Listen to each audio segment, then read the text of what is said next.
జై భారత్. అయోధ్య రాజు విశ్లేషణ తోటి ఆంధ్ర ప్రజలందరికీ నమస్కారాలు తెలియజేస్తూ, ప్రధానంగా ఈ రోజుని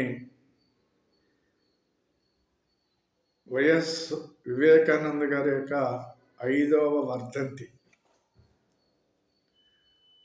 సందర్భంగా కడపలో జరిగినటువంటి ఒక కార్యక్రమం ఏదైతే ఉన్నదో ఆ కార్యక్రమంలో అనేక మంది పెద్దలు పాల్గొన్నారు. అలాగే ఆ రాజశేఖర రెడ్డి గారు అమ్మాయి అయినటువంటి శర్మిల గారు కానివ్వండి, వివేకానంద గారి యొక్క అమ్మాయి అయినటువంటి సునీత గారు కానివ్వండి, వీళ్ళందరూ కూడా పాల్గొని ఆయనకి నివాళులు అర్పించి ఈ రోజుని వాళ్ళ ఆవేదన, వాళ్ళ బాధ, వాళ్ళ యొక్క మనోవేదన అంతా కూడా అక్కడ తెలియజేయటం, జరిగినటువంటి అన్యాయాన్ని వాళ్ళు ఎంతగానో కన్నీళ్లు పెట్టుకోవటం జరిగింది. సరే, దీని గురించి కొంత మనం విశ్లేషించుకోవాల్సినటువంటి అవసరం ఉన్నది. ఏదైతే ఆనాడు కాంగ్రెస్ పార్టీలో రాజశేఖర రెడ్డి గారు ప్రజల యొక్క మన్ననలు పొంది వారు ఈ రాష్ట్రానికి ముఖ్యమంత్రి అయ్యారు. అయిన తర్వాత వారి 5 సంవత్సరాలు వారి పరిపాలన, రెండోసారి కూడా వారు అధికారంలోకి రావటం కూడా జరిగింది. వారు రెండోసారి కూడా అధికారంలోకి వచ్చినప్పుడు జరిగినటువంటి సంఘటన, వారు ఆయనకి జరిగినటువంటి యాక్సిడెంటల్గా జరిగినటువంటి విషయము, అది ఏ పాపంలో ఏ రూపంలో జరిగిందో అనేది దానిపైన అంత మనం చెప్పుకోవటానికి సరిపోం.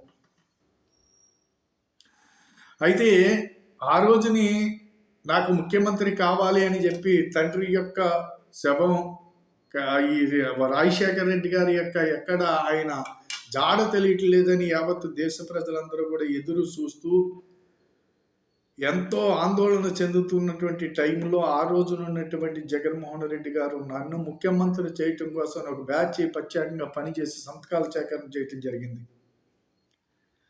సరే, ఆయన ముఖ్యమంత్రి కావటానికి కాంగ్రెస్ యొక్క హైకమాండ్ అంగీకరించలేదు.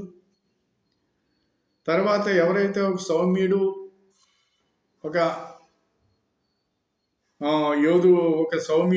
ఒక పెద్ద మనిషి అయినటువంటి ఆనాడు ఉన్నటువంటి కాంగ్రెస్ పార్టీలో అనేకమైనటువంటి సార్లు ఆర్థిక మంత్రిగా ఈ రాష్ట్రంలో అనేక సేవలు అందించినటువంటి ఒక గొప్ప వ్యక్తి రోసయ్య గారు, వారిని ముఖ్యమంత్రిగా చేయటం అనేది ఇప్పటికప్పుడు జరిగింది. దాన్ని అంగీకరించినటువంటి అనేక రకాల విషయాల్లో సరే రాజశేఖర రెడ్డి గారిని అదంతా ఏం జరిగింది అనేది అవన్నీ మామూలుగా అవన్నీ చూసుకుంటూ ఇటు పరిపాలన నడిపించుకోవాలనేటువంటిది పరిపాలన నడిపించుకుంటూ ముందుకెళ్ళటం జరిగింది. ఆ తర్వాత కిరణ్ కుమార్ రెడ్డి గారు దానికి మళ్ళీ ముఖ్యమంత్రి అయ్యారు, రోసయ్య గారు దింపారు. ఎందుకే మనం తెలుసుకోవాల్సినటువంటి విషయం ఏంటంటే ఎన్ని జరిగిపోయినాయి, ఎలా జరిగినాయి అనేది ఇవాళకి ఒక మిస్టరీ మాత్రమే.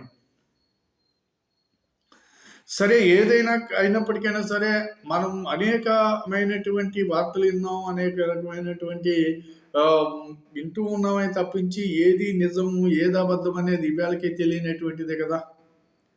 సరే, ఇది ఇలా జరుగుతూ ఉండగా సరే జగన్మోహన్ రెడ్డి గారికి అధికారం ఇవ్వలేదని చెప్పేసి వారు కోపించటం, ఆ ఫ్యామిలీ అంతా బయటికి రావటం, వైఎస్ఆర్ అనేటువంటి పార్టీ పెట్టడం, ప్రజల ముందుకి రావటం, వారు పాదయాత్రలు చేయటం, ఇంకొక యాత్రలు రోడ్ల మీద పడి అమ్మ తల్లి కొడుకు చెల్లి అందరూ కూడా ప్రజల దగ్గరికి వచ్చి ఆ రోజుని చెప్పుకున్నది ఏమిటి అంటే రాజశేఖర రెడ్డి గారి యొక్క మరణం ఆనాడు కాంగ్రెస్ పార్టీ వారు సోనియమ్మ చేసింది, సోనియమ్మకి పాత్ర ఉందని, లేకపోతే రిలయన్స్ వాళ్ళకి పాత్ర ఉందని చెప్పేసి, రిలయన్స్ కంపెనీ వారికి పాత్ర ఉందని చెప్పేసి ఇవన్నీ కూడా మామూలుగా చెప్పుకుంటూ ప్రజల్లో నా కొడుకుని దీవించండి, నా కొడుకుని ఆశీర్వదించండి అని చెప్పి ఆ తల్లి, నా అన్నకి అండగా నిలబడండి చెల్లి, వీళ్ళందరూ కూడా ప్రజల్లో పడి వీళ్ళ యొక్క గోల ఓల కన్నీళ్లు చూపించి ప్రజల్ని మోసం చేశారనే దాంట్లో ఎలాంటి అసత్యము లేదు. సరే, దీనికి ఆంధ్ర ప్రజలు ఖచ్చితంగా మనం అందరం కూడా జాలి పడ్డాము. ఇంకోటో మొత్తం మీద వీళ్ళ మీకు ఏదైనా సరే మొత్తం మీద వీరికి అధికారాన్ని అప్పచెప్పడం జరిగింది. ఎప్పుడైతే ఎలక్షన్కి ముందర వివేకానంద రెడ్డి గారు వచ్చి జరిగింది, అయ్యో అదిగో మాకు తెలుగుదేశం పార్టీ వాళ్ళే వివేకానంద గారు హత్య జరిగింది, నా బాబాయ్యను చంపేశారు, లేకపోతే ఇది చేశారు అది చేశారు అని అదొక్క అబద్ధాన్ని ప్రజల్లోకి తీసుకెళ్లారు, మన ముందుకు తీసుకెట్టారు. సరే, అది ఏమీ తేలలేదు. ఆనాడు సిబిఐ ఎంక్వైరీ కావాలన్నారు, అలాగే సిబిఐ ఎంక్వైరీ చేశారు, ఇవన్నీ వాళ్ళకి ఏది కావాలంటే అది చేశారు. అయినప్పటికీ కూడా అది ఇంకా తేలకుండా ఎలక్షన్ జరిగింది. ఈ ఎలక్షన్లో వీరు చెప్పినటువంటి అబద్ధాలన్నీ మనం విన్నాం. ఈ అబద్ధాలన్నీ కూడా నిజమనుకున్నటువంటి ఈ యొక్క ఆంధ్ర రాష్ట్ర ప్రజానికమైనకి అండగా నిలబడి వారిని మనం ముఖ్యమంత్రి చేయటం జరిగింది. నేను వస్తే పోలవరం ఇది చేస్తాను, లేకపోతే నేను వస్తే రాజధాని అది చేస్తాను, నేను ఇలా చేసేస్తాను, అలా చేసేస్తాను, మీకు ఇచ్చేస్తాను, ఇచ్చేస్తాను. ఇన్ని మాయ మాటలు ప్రజలకి చెప్పటానికి అబద్ధాలు ఎన్ని చెప్పాలో అన్నీ చెప్పారు. సరే, చెప్పిన తర్వాత ఈయన అధికారంలోకి వచ్చారు. రాష్ట్రాన్ని పాడు చేశాడా, నాశనం చేశాడా, కొల్లగొట్టాడా, ప్రజల్ని ఏం చేశాడు అనే దాని గురించి కానీ పక్కన పెట్టుకుందాం. మనం వారి కుటుంబం విషయానికే వద్దాం. పోనీ వారు చెప్పిన అబద్ధానికి నిజం ఏంటో అనేది మనం ఒకసారి విశ్లేషించుకోవాల్సిన అవసరం ఉంది కాబట్టి నేను చెప్తున్నాను. మరి ఈయన అధికారంలోకి వచ్చిన తర్వాత ఏదైతే ఈయన అధికారంలోకి వచ్చి వారి తండ్రి గారి మీద విచారణ చేయవలసినటువంటిది అవసరం ఉండి విచారణ చేసి వారి తండ్రి గారికి ఏమి జరిగిందో నిరూపించుకోవలసినటువంటి అధికారం అంతా ఈయన చేతిలో ఉంది.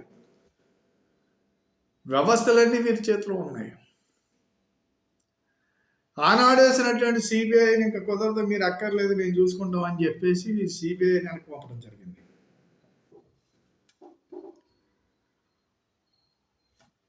సరే, వీరి మీద వచ్చినటువంటి కేసులు వగేరే ఇవన్నీ కూడా మామూలుగా అవన్నీ మర్చిపోయి వీరు గోల వినలాకి రాష్ట్ర ప్రజలు ఓట్లు వేశారనేది నేను చెబుతున్నాను.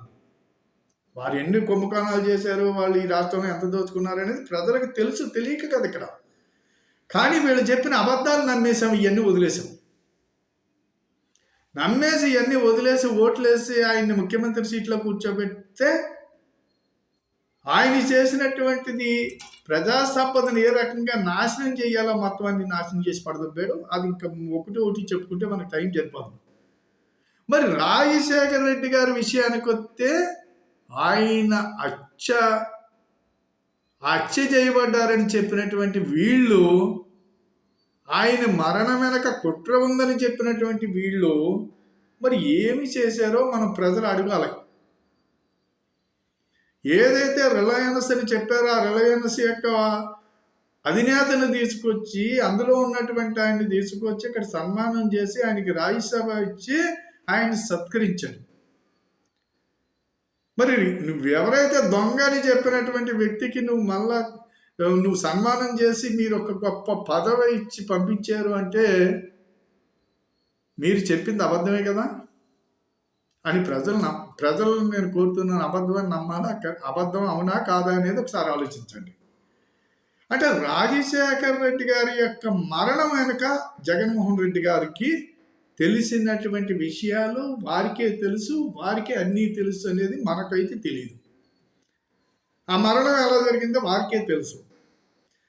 ఆ మరణం వెనకాల సూత్రధారులు ఎవరన్నా ఉండుంటే ఆయనకే తెలియాలి తప్ప మనకి తెలియదు అనేది ఇక్కడ మనం తెలుసుకోవాలి. ఏం చేద్దంటే ఆయన చెప్పిన వ్యక్తులకి ఆయన సన్మానం చేశారు కాబట్టి అది కాదు. మాకు ఈ లాజిక్ కూడా మనం ఒకసారి తెలుసుకోవాల్సిన అవసరం ఉంది కదండి. ఇకపోతే వారి బాబాయ్ గారు అయినటువంటి వివేకానంద రెడ్డి గారిని చంపేసినటువంటి విషయం ఆనాడు ప్రభుత్వం అని చెప్పేసి అన్నారు కదా. మరి ఏదైతే బాబాయ్ గారిని చంపేశారో ఆ బాబాయ్ గారి యొక్క విషయాన్ని ఇక్కడ పబ్లిక్గా ఇంట్లో గొడ్డళ్లతోటి నరికి నరికి నరికి నరికి చంపించారు కదా. రాజశేఖర రెడ్డి గారి విషయం ఒకసారి ఏదో ఎక్కడో జరిగిపోయింది ఏదో అనుకుందాం, కానీ ఇక్కడ నరికి నరికి చంపించారు. అవంతా కూడా చుట్టూ ఉన్న వాళ్ళ చేతుల్లోనే జరిగిందనేది పచ్చి నిజం. మరి 5 సంవత్సరాలు తరువాత 5 సంవత్సరాల అధికారంలో ఉండి మీరు ఈనాటికి కూడా ఎవరిని అక్కడి నుంచి ఒక వీడు దీనికి కారకుడు అని అరెస్ట్ చేయించలేదు. అరెస్ట్ చేయటానికి సిబిఐ వస్తే 2 రోజులు కడపలో ఉన్నప్పటికీ వాళ్ళ మీద బాంబుల వర్షం కురిపిస్తాం మీరు తిరిగి వెళ్ళకపోతే అని చెప్పేసి వాళ్ళ బెదిరించి పంపేసినటువంటి ఘనత అక్కడ ఉన్నటువంటి నాయకులది. మరి అలాగా బెదిరించినప్పుడు మీ చేతిలో ఉన్న వ్యవస్థలను ఏం చేశారు మీరు? ఎందుకు వాళ్ళని దొంగల్ని ఎందుకు మర్డర్ చేసిన వాళ్ళని మీరు పట్టుకుని అప్పచెప్పలేకపోయారు అనేది మనం అడగాలి కదా.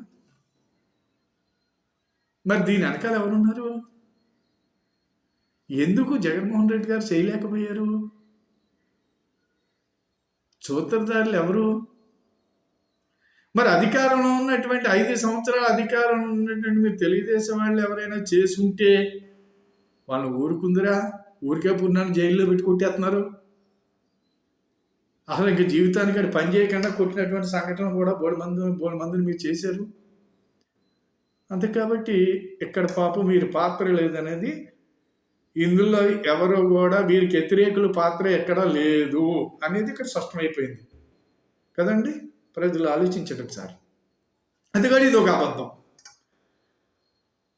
ఇటువంటి అబద్ధాలన్నీ చెప్పారని మనం ఓట్లేసాం, నిజం అనుకుని ఓట్లేసాం. పోతే ఈ రోజుని ఏ రకంగా చూసుకున్నప్పటికైనా సరే వివేకానంద కేసు విషయం చిన్న పిల్లోడికి కూడా తెలుస్తుంది. అమ్మ బాబోయ్ ఇంత జరిగిందా, చేసింది వీళ్ళ అనేటువంటి క్వశ్చన్. ఎందుకు ఒకసారి ఆలోచించండి. ప్రజలందరినీ నేను మరి అబద్ధాలు చెప్పేవాళ్ళు మనకు కావాలా? ఈనాడు జరిగినటువంటి వర్ధంతి సభలో తోబుట్టువులు ఇద్దరు కూడా ఇంకపోతే ఇంకొక విషయం, ఈ ఎవరైతే వివేకానంద రెడ్డి గారు కూతురు ఎవరైతే ఉన్నారో సునీత గారు, వారి భర్త రాజశేఖర రెడ్డి గారు ఎవరనంట వారు వీళ్ళే చేశారనేది వాళ్ళ మీద కేసులు పెట్టించారు. నిజంగా వాళ్ళు చేసే ఉన్నారు. మరి మీరేమేం చేశారు? వాళ్ళని తీసుకెళ్ళి లోపల వేయించాలా? విచారణ జరగాల? ఇవన్నీ విచారణ చేసే సంస్థలన్నీ మీ దగ్గరే ఉన్నాయి. అంతే కాబట్టి వాళ్ళ మీద మానసికంగా కూతుర్ని, తల్లిని, అల్లుడిని కూడా బాధ పెట్టడానికి వారి మీద పత్రికల్లో వారి యొక్క సాక్షి సంబంధించిన పత్రికల్లో రాశారని, ఇలాంటి నేరారోపణలు మాగి మీద కూడా మోపినటువంటి మా అన్నయ్య ముఖ్యమంత్రిగా ఉండి మా మనోవేదనకి కారకుడయ్యాడని, మాకే న్యాయం చేయలేనటువంటి మా అన్నయ్య, కనీసం మా కుటుంబానికి మాకే న్యాయం చేయలేనటువంటి మా అన్నయ్య ఆంధ్ర రాష్ట్ర ప్రజలకు ఏం చేస్తారు అని చెప్పి నా తోబుట్టువులు ఇద్దరూ గోడి పెడుతున్నారు, గోల చేస్తున్నారు. కాబట్టి ఒకసారి ఆంధ్ర రాష్ట్ర ప్రజలందరూ కూడా ఆలోచించమని, ఇలాంటి అబద్ధాలు చెప్పి రాష్ట్రాన్ని సర్వనాశనం చేసి భవిష్యత్తు లేకుండా భావితరాలకి చేసి ఒక 30 సంవత్సరాల వెనక్కి నెట్టినటువంటి ఈ నాయకుడు ఇస్తున్నటువంటి ఏదో ఇస్తున్నానని చెప్పి 10 రూపాయలు వెనకాల 1000 రూపాయలు మోసం జరుగుతుందనేది గమనించకపోతే కనుక ప్రజలు ఖచ్చితంగా మనం ఇంకా నష్టపోతాము. దయచేసి రాష్ట్రం విడిచిపెట్టి ఇది ఒక బీహార్ లాగో, ఇది ఒక పశ్చిమ బెంగాల్ లాగో తయారయ్యే పరిస్థితికి వచ్చేస్తుంది. అందుకు కాబట్టి గతంలో చెప్పుకునే వాళ్ళు ఇప్పుడు బీహార్ అనేది బాగానే ఉంది, ఈనాడు పశ్చిమ బెంగాల్, ఈ రకమైనటువంటి పరిస్థితుల్లో ఆంధ్ర రాష్ట్రంలో ఎక్కడికి వెళ్ళి బతకాలో తెలియనటువంటి పరిస్థితికి ఒక మంచి రెవెన్యూ కలిగినటువంటి, గొప్ప సంపద కలిగినటువంటి, అన్నపూర్ణగా పలికేటువంటి, అందరికీ దేశానికి అన్నం పెట్టి అన్నపూర్ణని చెప్పేసి ఒక బిరుదు తెచ్చుకున్నటువంటి ఆంధ్ర రాష్ట్రాన్ని నుంచి మనం అన్నమో రామచంద్ర అంట బయటికి వెళ్ళే పరిస్థితి వస్తుంది. అలాంటి పరిస్థితి మనకు కావాలంటే మళ్ళీ ఈ వైసీపీకి ఓటేయండి, ఆలోచించుకుని ఓటేయండి. మనకి మంచి భవిష్యత్తు కావాలంటే కూటమికి ఓటేయండి అని చెప్పి మీ అందరికీ చెబుతూ, రకరకాల కుల నాయకులు, రకరకాల మత నాయకులు తయారయ్యి గొడవలు సృష్టించి వీళ్ళందరూ కూడా సమాజాన్ని తప్పుదోవ పట్టించడం గురించి వేస్తూ ఉంటారు. ఇవేవి పట్టించుకోవద్దు. ప్రతి ఓటరు ఆలోచించుకోండి. ప్రతి ఓటరు సక్రమైన పద్ధతిలో ఆలోచించుకుని మన భవిష్యత్తుని మనం నిర్ణయించుకుందాం. ఎలాంటి ప్రలోభాలకి లోను కావద్దు. ఓటుని డబ్బులకి అమ్మొద్దు. దయచేసి అందరూ సక్రమైన పద్ధతిలో ఆలోచించి ఓటు చేసి మన రాష్ట్ర భవిష్యత్తు నిలబెట్టుకుందామని కోరుతూ, మరి ఈ వీడియోని 10 మందికి షేర్ చేయమని కోరుతూ సెలవు తీసుకుంటున్నాను. జై భారత్, జై హింద్.